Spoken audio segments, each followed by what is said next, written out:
الرجیم بسم اللہ الرحمن الرحیم۔ آج کی اچھی بات، ایک چڑیا گھر سے کچھ اسٹوڈنٹس باہر نکلے تو ایک صحافی نے ان سے سوال کیا کہ آپ نے چڑیا گھر میں ہاتھی تو ضرور دیکھا ہوگا۔ سب نے کہا جی دیکھا۔ تو اس نے کہا کہ آپ نے ہاتھی کیسا پایا، کیسا تھا؟ کسی نے کہا کہ جس کے بڑے بڑے کان ہوتے ہیں وہ ہاتھی ہوتا ہے، کسی نے کہا جس کی چھوٹی سی دم ہوتی ہے وہ ہاتھی، کسی نے کہا اس کے لمبے لمبے 2 دانت ہوتے ہیں وہ ہاتھی تھا، کسی نے کہا کہ ایک لمبی سی سونڈ والا جو جانور ہے وہ ہاتھی ہوتا ہے، کسی نے کہا کہ ایک بڑے بھاری بھرکم جسم والا جو جانور ہے وہ ہاتھی ہوتا ہے۔ سب نے جس اینگل سے ہاتھی کو دیکھا تھا، جس چیز پہ وہ فوکسڈ تھے وہ انہوں نے بتا دی۔ اب وہاں پہ کوئی جھگڑا نہیں ہوا، کوئی ماتھے پہ بال نہیں آئے، کوئی ایک دوسرے کے خلاف ایسے الفاظ، ایسے القابات سے کسی کو نہیں پکارا گیا، نہ کوئی جھگڑا ہوا، نہ کوئی لڑائی ہوئی۔ جس نے جس طرح سے دیکھا بیان کر دیا اور چلا گیا۔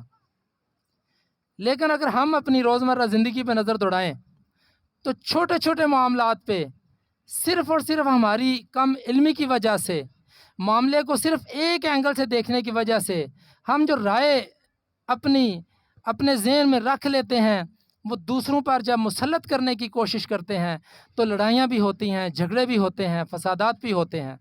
ہماری سیاسی زندگی، ہماری معاشی زندگی، ہماری یہ جتنی ہماری اقتصادی جو لائف ہے، ساری معیشت ہماری، اور خاص طور پہ ہماری مذہبی زندگی، کتنے زیادہ اختلافات، کتنی زیادہ دشمنیاں، کتنی زیادہ عداوتیں، پیچھے وجہ ایک ہی، ہماری اپنی کم علمی اور ہماری ایک سوچ کہ جو ہم دوسروں پہ مسلط کرنے کی کوشش کرتے ہیں۔ اگر ہم مثبت تنقید کریں، کسی کے اوپر تعمیری تنقید کریں تو ہم بلندی کی طرف چلیں گے، آگے کی طرف بڑھیں گے، ترقی کی طرف جائیں گے۔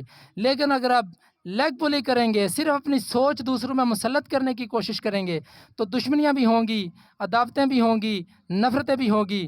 اور آخر میں ایک بات کہ ہم ایک دوسرے کے ساتھ اس بات پہ الجھ رہے ہیں کہ ہاتھ اوپر باندھنے ہیں یا نیچے باندھنے ہیں۔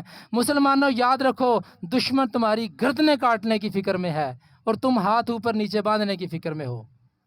اور ایک شعر کے ساتھ اجازت چاہوں گا کہ بہا لو خون سڑکوں پر مگر تم اتنا تو سوچو، بہا لو خون سڑکوں پر مگر تم اتنا تو سوچو، وطن جب خون مانگے گا تمہارے پاس کیا ہوگا۔ صدق اللہ العظیم۔